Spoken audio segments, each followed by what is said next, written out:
We have done it. Australia, the Socceroos, have officially qualified for the 2022 FIFA World Cup in Qatar. It is absolutely incredible. We have defied all of the odds, defeated the UAE, then defeated Peru, and have secured our place in Group D alongside France, Denmark, and Tunisia. Incredible. Overall, it was really, really tight. It was really cagey. But it was really surprising initially. I mean, how Peru were a little bit off their game. I mean, for much of the match, they were playing wayward passes. There was a couple worrisome moments. They hit the post, I believe, in extra time, which almost caught Australia out there. But overall, I was really surprised to see, and I think a lot of people would agree that Peru probably weren't as dominant as maybe people expected them to be.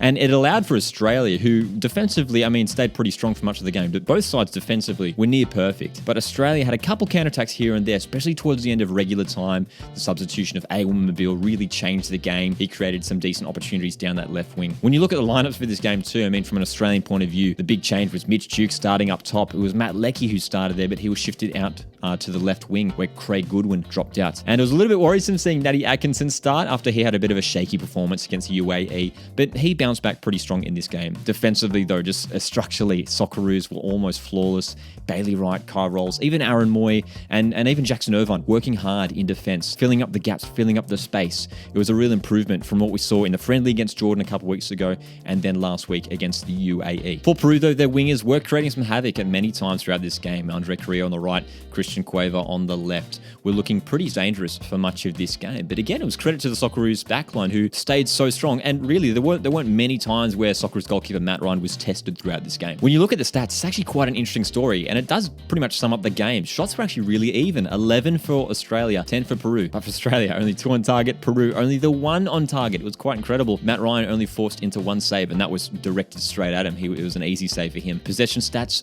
46 for Australia, 54 for Peru. So it was quite surprising to see how even this game ended up panning out. I mean, Peru, 20 spots higher in the FIFA rankings, but it just seemed like both teams were pretty, evenly matched. In extra time, it was super cagey. Neither team wanted to make a mistake late on, and we ended up going to a penalty shootout, and I was so nervous. Martin Boyle missing that first penalty. I thought it was done there. I thought, this is it. We've blown our opportunity. But the Socceroos held on. Aaron Moy, Craig Goodwin, Aiden Hrustic, Jamie McLaren, and of course, finally, Mobile, slotting away their respective penalties. And Andrew Redmayne, what a moment, coming up big at the end to make that save. And what a big play by Graham Arnold too, to take off Matt Ryan. I wasn't a fan of it when it happened. Wow. Okay, so Andrew Redmayne's going to come on. Oh, I don't know how I feel about this. Australia are making a penalty-specific substitution right now. Matt Ryan, he's come to the rescue for Australia on so many occasions. It was a big call, but clearly that was the plan for Australia. Andrew Redmayne clearly must have been preparing for this penalty shootout, and wow, he pulled it off at the very end there. Andrew Redmayne, what a save, and just the emotion on his face, the shock, the excitement, the amazement, and just the passion from the Socceroos lads. Watching them celebrate was absolutely incredible, and on the live watch along we were doing, it was crazy. I was freaking out. Andrew Redmayne, oh yes! Yes! Australia are through to the World Cup! Let's go! The chat was going off as well. It was just absolutely awesome. So now, Australia going through the World Cup and facing 2 opponents who we met there before. We already beat one of our opponents from that previous group in Peru.